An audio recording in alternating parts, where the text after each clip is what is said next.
മലബാറിലേക്ക് പോകുമ്പോൾ മലബാറിൽ നിന്നും ഉയരുന്ന വാർത്ത മറ്റൊന്നുമല്ല, നിയമസഭാ തെരഞ്ഞെടുപ്പിൽ ഇത്തവണ കൂടുതൽ പരിഗണന ആവശ്യപ്പെട്ടുകൊണ്ട് രംഗത്ത് വരികയാണ് യൂത്ത് ലീഗ്. 6 സീറ്റുകളാണ് അവരുടെ ആവശ്യം. 6 സീറ്റുകൾ ആവശ്യപ്പെട്ടുകൊണ്ട് ലീഗ് നേതൃത്വത്തിന് അവർ ഔദ്യോഗികമായി കത്ത് നൽകി കഴിഞ്ഞു. പരിഗണിക്കപ്പെടേണ്ട നേതാക്കൾ, ഒപ്പം തന്നെ അവർക്ക് നൽകേണ്ട മണ്ഡലങ്ങൾ, പരിഗണിക്കാവുന്ന മണ്ഡലങ്ങൾ, ഇതെല്ലാം ഉൾപ്പെടുത്തിക്കൊണ്ടുള്ള ഒരു സമ്മർദ്ദമാണ്, നീക്കമാണ് നടത്തുന്നത്. നമുക്കറിയാം, തെരഞ്ഞെടുപ്പ് പ്രഖ്യാപനത്തിന് മുമ്പ് തന്നെ ലീഗിനകത്ത് ചില നീക്കങ്ങൾ നടന്നു വന്നിരുന്നു. മറ്റൊന്നുമല്ല, ചില നേതാക്കൾ സ്ഥിരമായി ചില മണ്ഡലങ്ങളിൽ മത്സരിച്ചു പോവുകയാണ്. ആ മണ്ഡലങ്ങളിൽ നിന്ന് മാറി നിൽക്കണം, പുതിയ ആളുകൾ വരണം. ലീഗിന് കിട്ടാവുന്ന പരിമിതമായ ചില സീറ്റുകളാണ് UDF സംവിധാനത്തിനകത്ത്. അത് മലബാർ കേന്ദ്രീകരിച്ചുള്ള വടക്കൻ കേരളം കേന്ദ്രീകരിച്ചുള്ള ചില മണ്ഡലങ്ങളാണ്. അവിടെ പക്ഷേ ഈ ഇരിക്കുന്ന നേതാക്കൾ ആരും മാറിക്കൊടുക്കുന്നില്ല എന്ന ഒരു പ്രശ്നം അവർക്കുണ്ട്. അതുകൊണ്ട് ഇത്തവണ കുഞ്ഞാലിക്കുട്ടിക്കും MK മുനീറിനും ചില ഇളവുകൾ നൽകാം.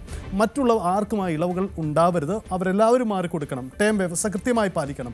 ഇതൊക്കെയാണ് ലീഗിലുണ്ടായ സാഹചര്യം. പക്ഷേ നമുക്കറിയാം, ഇതൊക്കെ ഉണ്ടാകുമ്പോഴും ലീഗ് തെരഞ്ഞെടുപ്പിൻ്റെ സമയത്തേക്ക് വരുമ്പോൾ പഴയ മുഖങ്ങളൊക്കെ കാര്യമായി ഈ പട്ടികയിൽ ഉൾപ്പെടുന്നു എന്നതാണ് സാഹചര്യം. പക്ഷേ ഇത്തവണ വലിയ സമ്മർദ്ദം യൂത്ത് ലീഗ് മുന്നോട്ട് വയ്ക്കുന്നു എന്നതാണ് സാഹചര്യം.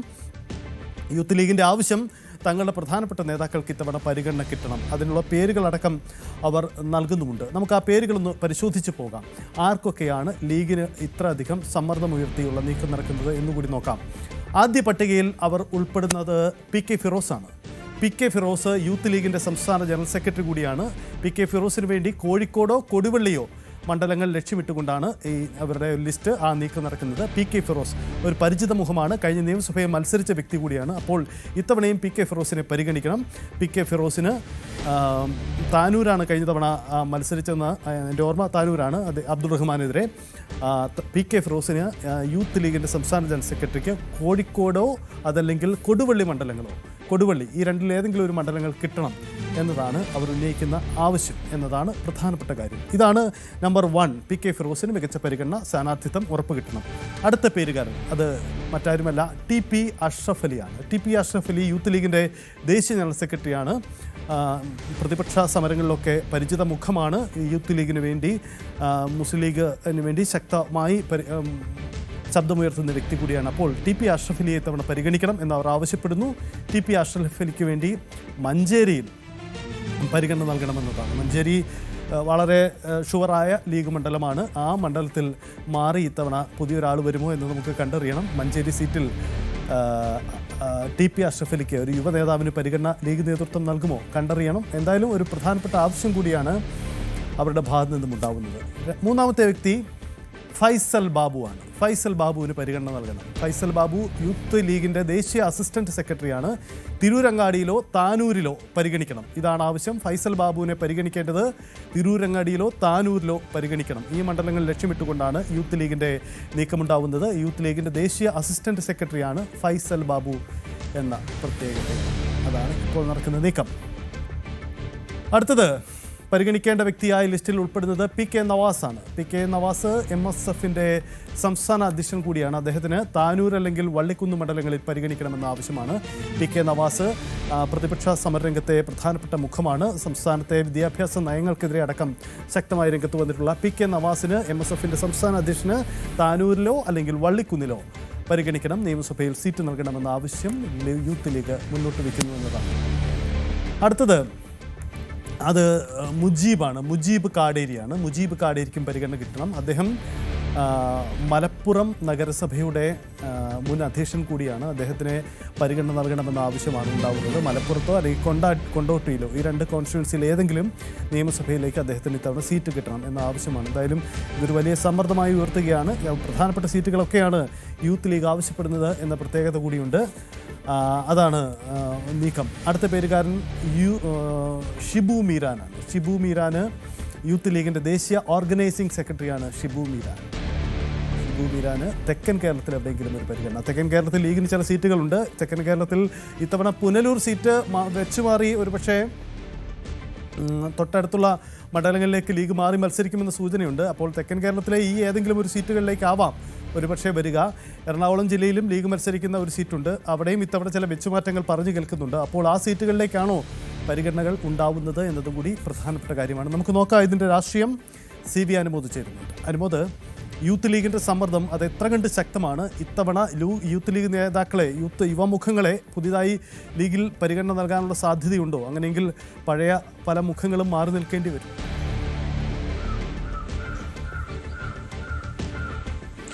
സജിത്ത്, എല്ലാ ഇലക്ഷന് മുൻപായിട്ടും യൂത്ത് ലീഗ് അവരുടെ ഒരു ആവശ്യം നേതൃത്വത്തെ അറിയിക്കാറുണ്ട്. കഴിഞ്ഞ തവണ 3 സീറ്റുകളായിരുന്നു യൂത്ത് ലീഗിന് നൽകിയത്. അവിടെ AKM അഷ്റഫും അതേപോലെ തന്നെ നജീബ് കാന്തപുരവും PK ഫിറോസ്, അങ്ങനെ 3 പേരാണ് മത്സരിച്ചത്. അതിൽ നജീബ് കാന്തപുരത്തിന് മാത്രമാണ് വിജയിച്ച് കയറാൻ കഴിഞ്ഞത്. ബാക്കി നജീബ് കാന്തപുരത്തിനും അഷ്റഫിനുമാണ് വിജയിച്ച് കയറാൻ കഴിഞ്ഞത്. PK ഫിറോസിന് ജയിക്കാൻ സാധിച്ചില്ല. ഇത്തവണ 3-ന് പകരം 6 സീറ്റ് എന്നൊരാവശ്യമാണ് യൂത്ത് ലീഗ് മുന്നോട്ട് വയ്ക്കുന്നത്. നമ്മൾ നേരത്തെ പറഞ്ഞ ഈ പേരുകാരൊക്കെയാണ് ആ പട്ടികയിൽ ഉൾപ്പെടുന്നത്. അതിൽ വരാത്ത പല പേരുകളും ഈ സമ്മർദ്ദം ചെലുത്തുന്നുണ്ട് എന്നുള്ളത് മറ്റൊരു കാര്യം. 4 സീറ്റെങ്കിലും നേടിയെടുക്കണം, 6 സീറ്റ് ഡിമാൻഡ് ചെയ്ത് മിനിമം 4 സീറ്റെങ്കിലും നേടിയെടുക്കണമെന്നൊരാവശ്യമാണ് യൂത്ത് ലീഗിൽ നിന്ന് വരുന്നത്. അതിൽ പ്രധാനമായിട്ടും മത്സരിക്കുകയല്ല, ജയിച്ചു കയറുന്ന സീറ്റുകൾ അത് തന്നെ വേണം എന്ന ഒരാവശ്യമാണ് ഉന്നയിക്കുന്നത്. നമ്മളീ പറഞ്ഞ പട്ടികയിൽ ഇപ്പോൾ യൂത്ത് ലീഗിന് പുറത്തുനിന്നുള്ളത് PK നവാസ് മാത്രമാണ്. നവാസ് MSFൻ്റെ സംസ്ഥാന അധ്യക്ഷനാണ്. നവാസിനെ യൂത്ത് ലീഗിൻ്റെ കെയർ ഓഫിലല്ല, MSFൻ്റെ കെയർ ഓഫിൽ തന്നെ നൽകണമെന്നൊരാവശ്യവും യൂത്ത് ലീഗ് മുന്നോട്ട് വെച്ചിട്ടുണ്ട്.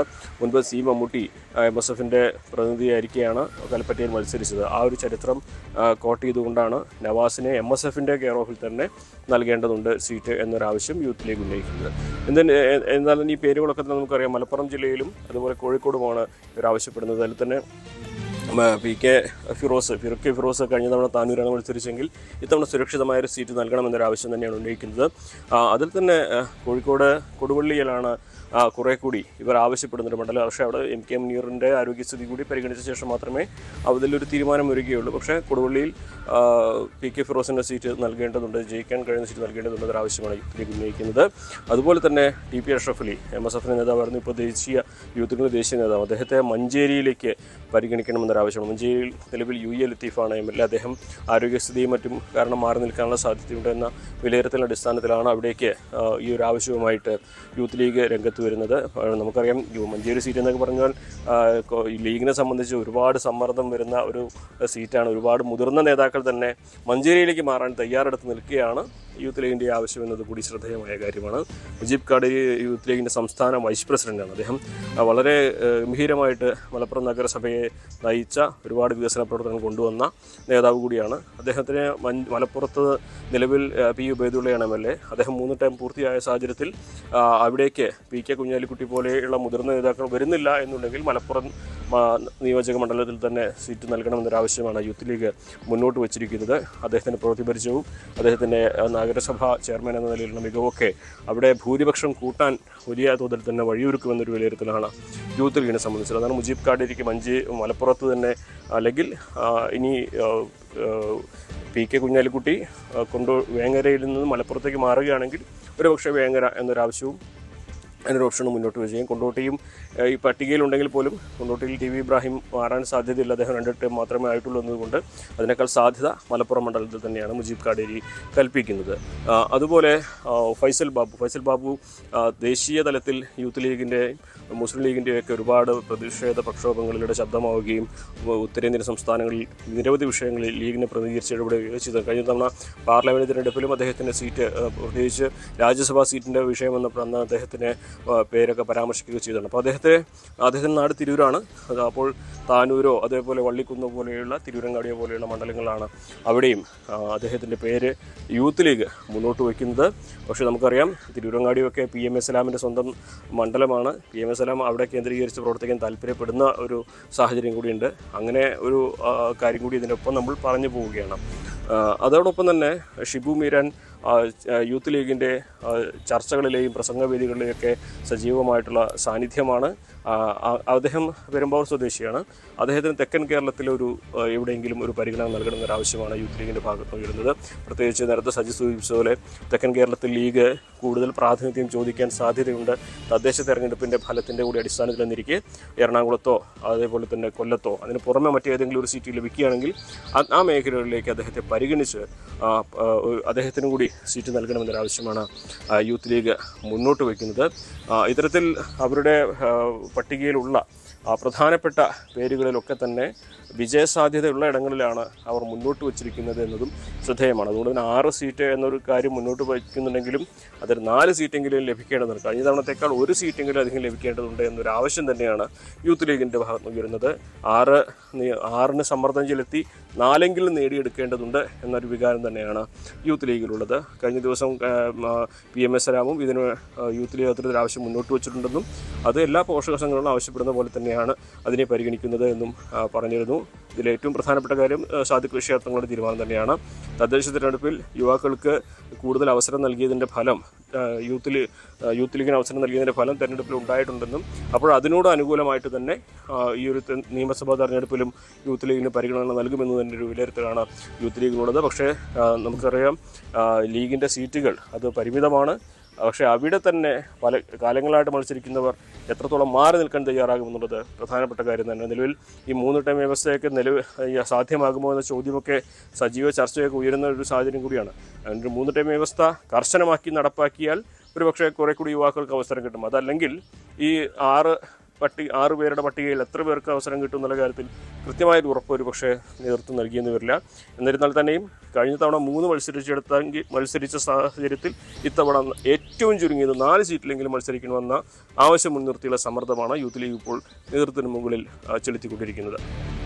സജിത്ത്, അനുമോദ, ഒരു കാര്യം കൂടിയുള്ളത്, ഈ ടേം വ്യവസ്ഥ സംബന്ധിച്ച് തുടക്കത്തിൽ ചില ലീഗിൻ്റെ ആലോചനകൾ വാർത്തയായിരുന്നല്ലോ, ടേം വ്യവസ്ഥ കർശനമാക്കുമെന്നത്. പക്ഷേ ഓരോ കാലഘട്ടത്തിലെയും രാഷ്ട്രീയ സാഹചര്യങ്ങൾക്കനുസരിച്ച് മാറും. മുതിർന്ന നേതാക്കൾ മാറിക്കൊടുക്കാൻ താല്പര്യമുണ്ടാവില്ല. അതെല്ലാ പാർട്ടികളിലുമുണ്ട് ആ പ്രശ്നം. അപ്പോൾ മുതിർന്ന മുഖങ്ങളെ കുറേ പേര് മാറിയാൽ മാത്രമേ ഇവരെ പരിഗണിക്കാനാകൂ എന്നൊരു യാഥാർത്ഥ്യമുണ്ടല്ലോ. അങ്ങനെയെങ്കിൽ മാറ്റം ഏതൊക്കെയാണ്? ഇപ്പോൾ MK മുനീർ, അദ്ദേഹത്തിന് ചില ആരോഗ്യ പ്രശ്നങ്ങൾ ഉണ്ടായിരുന്നു. അതുകൊണ്ട് ഇനി അദ്ദേഹം തെരഞ്ഞെടുപ്പ് രംഗത്തേക്ക് ഉണ്ടാകുമോ?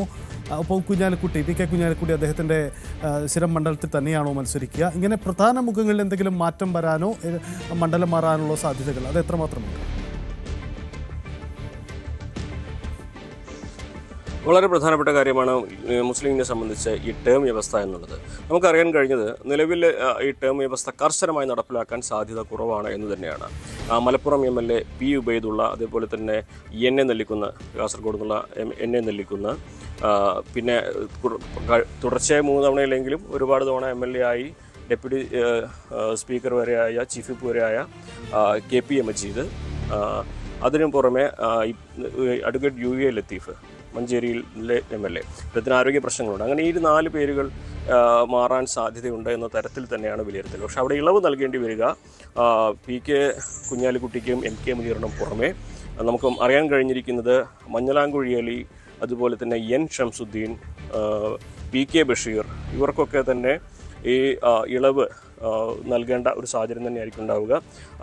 കോട്ടയ്ക്കൽ MLA ആബിദ് ഹുസൈൻ തങ്ങൾ വീണ്ടും മത്സരിക്കുമെന്ന തരത്തിൽ, അദ്ദേഹം 2 ടൈമേ ആയിട്ടുള്ളൂ, അതുകൊണ്ട് തന്നെ അദ്ദേഹവും അവിടെ മത്സരിക്കുമെന്ന തരത്തിൽ തന്നെയാണ് സാഹചര്യങ്ങളുള്ളത് ഇവിടെ. പക്ഷേ പ്രധാനമായിട്ടും ഈ കുഞ്ഞാലിക്കുട്ടിക്കും MK മുനീറിനും പുറമെ ഇളവിന് വേണ്ടി സമ്മർദ്ദം ചെലുത്തുക അല്ലെങ്കിൽ ഇളവ് നൽകാൻ സാധ്യതയുള്ള പേരുകളാണ് നമ്മൾ സൂചിപ്പിച്ച PK ബഷീറിൻ്റെയും മഞ്ഞളാംകുഴി അലിയുടെയും അതുപോലെ തന്നെ N. ഷംസുദ്ദീൻ്റെയും പേരുകൾ. സ്വാഭാവികമായിട്ടും ഇവർക്ക് വീണ്ടും മത്സരിക്കാനൊരു സാധ്യത, മണ്ഡലത്തിലെ ജയസാധ്യതയും മറ്റ് ഘടകങ്ങളും എല്ലാം നിശ്ചയിച്ചുകൊണ്ട് പാർട്ടിയിൽ അതങ്ങനെ ഒരു തീരുമാനത്തിലേക്ക് എത്തേണ്ടി വരുമെന്ന് തന്നെയാണ് മനസ്സിലാക്കാൻ കഴിയുന്നത്. അതിലേക്ക് ആ തരത്തിലേക്ക് തന്നെയാണ് ചർച്ചകൾ പുരോഗമിക്കുന്നതും. ഇത്തവണ UDFന് വിജയിക്കേണ്ടത് വിജയസാധ്യത മാത്രമാണ് അടിസ്ഥാനപരമായിട്ട് സ്ഥാനാർത്ഥി നിർണ്ണയിക്കുന്നതിൽ എന്നുള്ള സാഹചര്യമാണ് ലീഗിലുള്ളത്. പ്രത്യേകിച്ച് UDF വിജയിച്ചു കയറണമെങ്കിൽ ലീഗിന് പരമാവധി സീറ്റുകൾ നേടണം. എങ്കിൽ മാത്രമേ ലീഗിനെ സംബന്ധിച്ചും UDFിൽ ഒരു സമ്മർദ്ദം ഉണ്ടാക്കാൻ കഴിയുകയുള്ളൂ. അപ്പോൾ പരീക്ഷണങ്ങൾക്ക് നിൽക്കാതെ വിജയം എന്നുള്ള ഒറ്റ ലക്ഷ്യം മുന്നോട്ട് വെച്ച് പോകുമ്പോൾ പലതരത്തിലുള്ള മാനദണ്ഡങ്ങൾക്ക് മാറ്റം വരുത്തേണ്ടതായിട്ട് വരും. ഞാൻ ഈ സൂചിപ്പിച്ച പേരുകൾക്ക് സ്വാഭാവികമായിട്ടും അവർ മാറേണ്ടതാണെന്ന ആവശ്യം പാർട്ടിയിൽ ഒരു വിഭാഗം ഉന്നയിക്കുന്നുണ്ടെങ്കിൽ പോലും പാർട്ടി അതിന് പൂർണ്ണമായിട്ടും വഴങ്ങില്ല. ഇവർക്ക് PK കുഞ്ഞാലിക്കുട്ടിക്കും MK മുനീറിനും പുറമെ ഈ പറഞ്ഞ N. ഷംസുദ്ദീനും മഞ്ഞളാംകുഴിയിലേക്കും PK ബഷീറിനും അവിടെ ഇളവ് നൽകേണ്ട ഒരു സാഹചര്യം തന്നെ വരുമെന്ന് തന്നെ വേണം വിലയിരുത്തുവാൻ. സജിത്ത്, അതാണ് സാഹചര്യം. എന്തായാലും യൂത്ത് ലീഗിൻ്റെ ആവശ്യത്തോട് നേതൃത്വത്തിൻ്റെ പ്രതികരണം നിർണായകമാണ്. എന്തായാലും യൂത്ത് ലീഗ് വലിയ സമ്മർദ്ദത്തിലാണ്. സൂചിപ്പിച്ചതുപോലെ ലീഗ് രാഷ്ട്രീയത്തിൽ എന്ത് സംഭവിക്കുമെന്ന് നമുക്ക് കണ്ടറിയണം. കാരണം പലപ്പോഴും ഇത്തരം ആവശ്യങ്ങൾ തെരഞ്ഞെടുപ്പിലേക്ക് അടുക്കുമ്പോൾ പലതും നടന്നിട്ടില്ല എന്നതാണ്. എന്നാൽ യൂത്ത് ലീഗ് ഉയർത്തിയ കടുത്ത സമ്മർദ്ദങ്ങൾ വിജയം കണ്ട ചില അനുഭവങ്ങളും നമുക്ക് മുന്നിലുണ്ട്. ഇത്തവണയും യൂത്ത് ലീഗ് വലിയ ആവശ്യങ്ങളാണ്. ലീഗ് രാഷ്ട്രീയത്തിൽ എന്ത് സംഭവിക്കും കണ്ടറിയണം. കൂടുതൽ വാർത്തകൾക്ക് news 18 Keralam YouTube channel subscribe ചെയ്യുക.